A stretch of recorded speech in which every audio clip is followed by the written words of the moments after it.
So it's about 95 degrees and humid today. And while my husband and kids went in our neighbor's pool, I am currently on my way to my friend's house to help them process some chickens. So I've never done it before. I'm not sure what exactly I'm going to be doing. I'm a little nervous about it. I might cry. I would rather be relaxing in the pool right now, but my friend knows that I'm trying to learn these skills to take back to my farm for when the time is for us to have meat chickens, which is going to be really soon, probably either in the fall or next spring. So I need to learn how to do this, and it's Take the next left onto Lola Whitten Road. So I need to learn how to do this. I know it's not going to be easy, but I need to learn. Pulling up now, I'm a little nervous. These are the neighborhood guinea hens. They just kind of hang out and make their way around the neighborhood.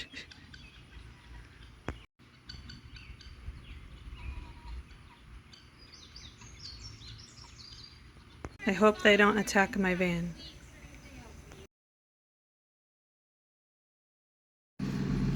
Alright everybody, so this is the setup that we're working with today. So there's different stations in here, and my friend Ashley is going to be instructing us today.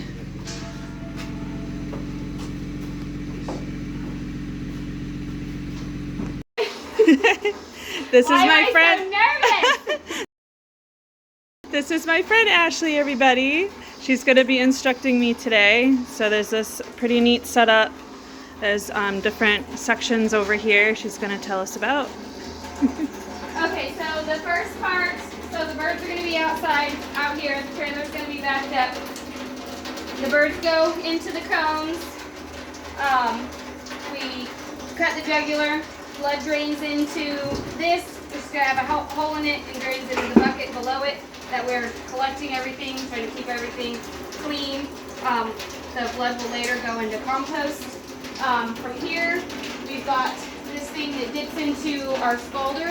You can hang I think it's like 4 to 5 birds in this at a time. We can dip them and they go into your plucker. Yeah. This is going to have water running in it, and all the feathers and everything go down along the side. It just makes the whole process a whole lot faster because plucking chickens is not fast. Yeah. So this makes it a whole lot easier. Then from here, they're going to go into this to get rinsed real quick, and then they come onto the table where the bulk of everybody is going to be. We do the eviscerating, these hoses for us to rinse the birds off. We don't have it set up yet, but there is a green tote out here that's getting ready to get cleaned. That's going to be here full of water. After all this, they'll get dipped in it just one more time. And then they're going to go out into this big tank, which is going to be, we're going to fill the rest of it mostly up with ice. I think actually some of this water is going to get drained out. And then they go into ice water for an hour. Once we get them all into here, this will get completely cleaned out. Mm-hmm. The scalder will get emptied and refilled and heated back up, and then we have shrink wrap bags, and you put the chicken in the bag, you dip it in that scalder, shrink wraps the chicken, and then you zip tie it. Awesome. Thank you for explaining.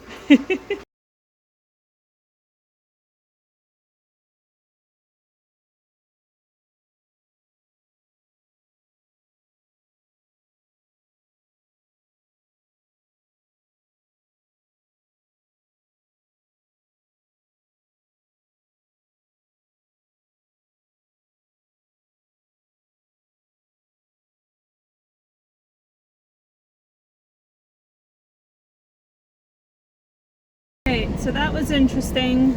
I just left where we were doing the processing of the chickens. Setup took a lot longer than they initially thought.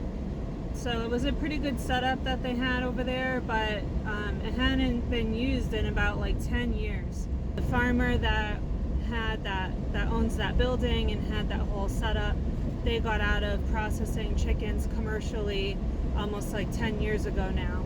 So everything was in pretty much working order. The only thing that happened, so just one of the hoses burst that was hanging down from the ceiling, but besides that, everything went well. It was a good system that we had set up. We had a good group of people all work in their section. I didn't actually kill any of the chickens. They put them in the cones and they slit their throat, and then they put them in the scalder to loosen up the feathers, and then they went in the plucker. After they came out of the plucker, they went in some cool water to wait until we were eviscerating them, I guess is the proper word. Basically, what I was doing was I was getting the chicken without any feathers on it, but it still had its neck mostly attached and it still had the feet on. So I had to cut the head off, cut the feet off, and then my friend Ashley showed me where you make the incision on the back of the chicken to pull out all the organs and everything inside. And you got to be careful not to cut into those, and I didn't, so that was good. And after I pulled out all the guts and whatnot, they got rinsed off under some running water, and then we dipped them in some cool water, rinsed them around in there, and then they went into like that big white container that you saw that we put ice water in, and that was kind of their like holding spot.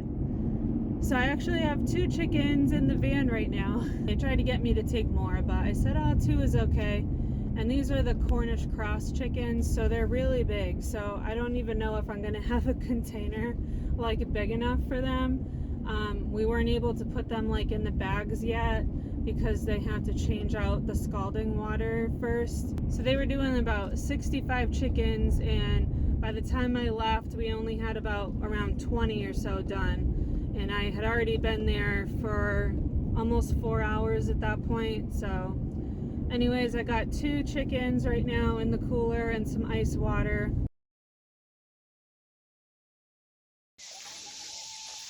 Okay, everybody, so this morning was the first morning that the little chickens get to be out with the other chickens. Hello, little chickens. Are you doing okay? Everything seems to be going pretty well so far. Oh!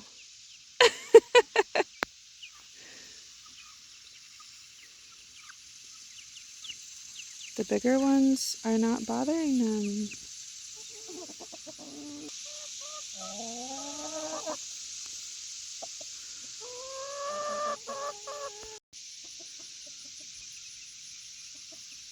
So everything is going well with the small chickens so far.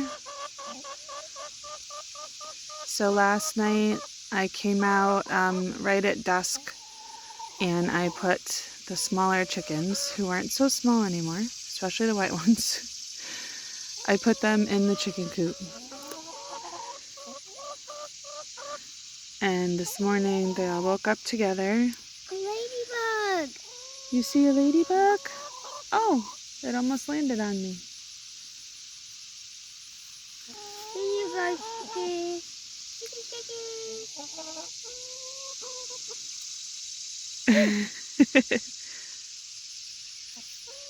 Ladybug chicken! So I was a little nervous about the big chickens being loose with the smaller ones. The smaller ones were a little scared at first. They were kind of hiding like under the coop.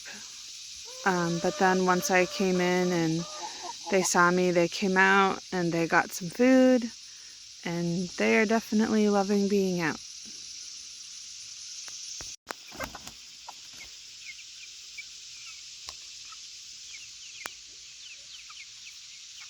Wait, Mommy, do you think I should go in there and check how much eggs are in? I think we should see because I don't see Peaches.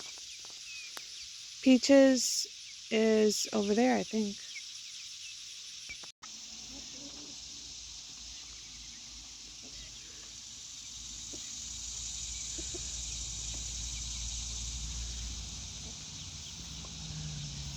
I think they're happy to be exploring now.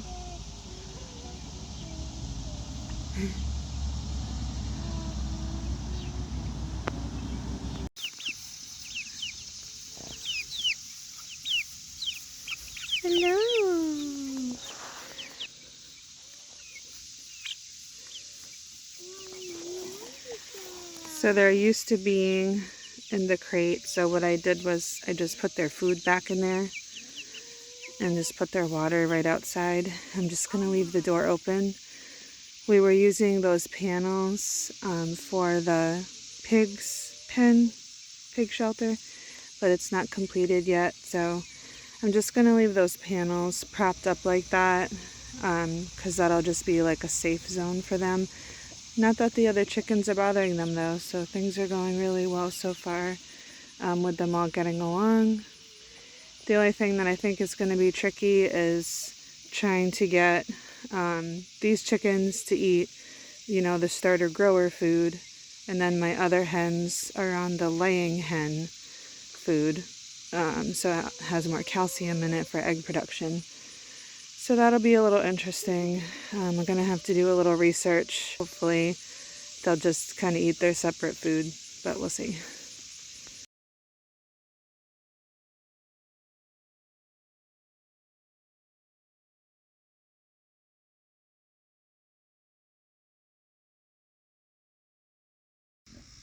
So we now put the shelter above their wallow over there. So it's all in the shade. Hi, piggies. So they are liking that. It's pretty hot today. As you can see, we are down to 3 pigs. We ended up losing Spotty Dotty weekend before last. That's why it took me longer to put out a video too. I was just pretty sad about it. She wasn't acting right one day. She wasn't eating. I called the vet. I went and picked up some steroids and an antibiotic, gave it to her, and I think it was just too late, unfortunately. I think she ended up getting pneumonia or something. She passed away very similarly to our other pig that we lost back in December. These guys are doing fine though, so I've just been keeping a close eye on them. But yeah, these ones are doing good. So we have Petunia on the left, and then we have Sparkles or Panda, and then the one on the right is the boy, and his name is Patches. They're pretty happy right now because it's basically clean out the fridge day. Now these guys cannot have any kind of meat. They're not even supposed to have food that has touched meat. So I just gave them some rice. It wasn't like moldy or anything. It was just kind of questionable time frame of if we should still eat it or not. So gave it to the pigs. I'm definitely going to miss Spotty Dotty. She was the sweetest one. Patches is pretty sweet too. But she was very calm and she loved tummy rubs. If you've seen any of my previous videos, you'd always see me rubbing her tummy, and I think she liked tummy rubs more than she liked food sometimes, because she'd be eating and I start petting her and she would just flop over and let me rub her tummy. So she's definitely going to be missed. We were hoping to maybe breed her, but you know, sometimes things like this just happen on a farm. We are going to be moving the pigs pretty soon. So basically over there near the forest line is where we're moving them towards. That way too, they'll get some more shade, at least in the earlier part of the day. They'll be more shaded. We didn't have rain for like a week, so their puddle over there was completely dried up. But it was kind of good in a way because it was starting to get like some algae and stuff growing in it. It downpoured for like an hour and a half yesterday, so it's filled back up with fresh water. We got their shade cloth there, and then over in the corner there is where they made their own wallow, which was also dried up. But yesterday when Nick put in their shelter area, which is unfinished, but he put that over there to give them some shade, and he put some more water in their wallow. That was before the rain came. In other news, I hinted that we're going to be getting a new animal pretty soon, so I'll share that with you guys. We are going to be getting a puppy. So my friend that I went and helped out at her farm, if you saw my last video, you probably saw the puppies. I took a lot of footage of them. So we're going to be getting a female, and we already named her. I won't reveal that until she comes home though. So there were 8 puppies, and they all just got claimed as of last night. Even the runts, they all found good homes. So it's very exciting. We can't wait for her to come here and be a part of our farm. Right now they're 8 weeks old.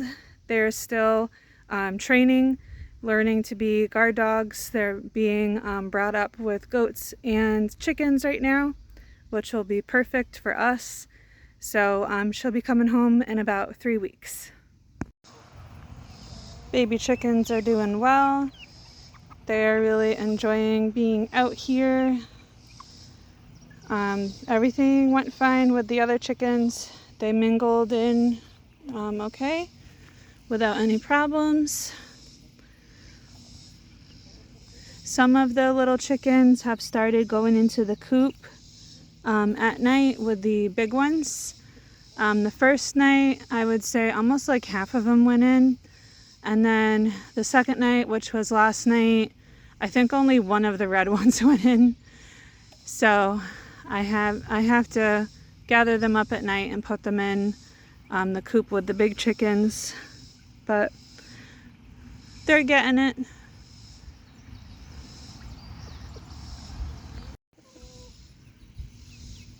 Cookies and peanut butter, the bunnies are pretty happy.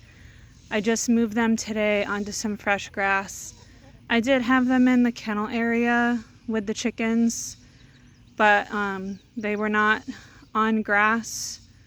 So I think they're gonna be a lot happier out here. I'm planning to just move them around. We have like a couple small trees out here. So I did put them in the shade of the tree for now. And as you can see, I have some other things to shade them.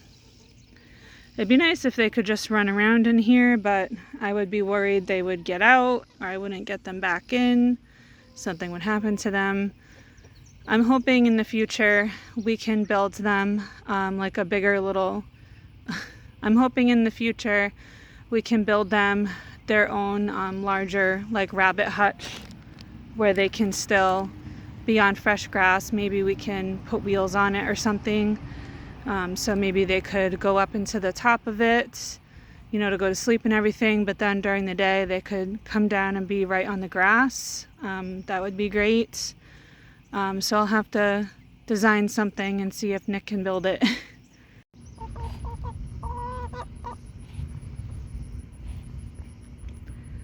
I don't know how well you can hear that on camera, but it sounds like we have a storm rolling in. It is very bright and sunny for the most part. I think it's coming from that direction. The chickens are getting so big. Here's one of our chicks that you saw from a few videos ago. Ow! This is a Rhode Island Red. There's Huckleberry. And there is one of the Wyandotte chicks. So they're pretty big. And we've had great success with them being in with all the other chickens. No issues at all. And as of last night, all the chicks are actually going into the coop like they're supposed to with the other chickens. And a couple of the Rhode Island Reds were even up on the roosts. So that was a first because they've mostly just been hanging out in a corner at the bottom of the coop. You know, they're used to just piling in a corner, but they are learning to up on the roost. Hi, girl. Hi, girl.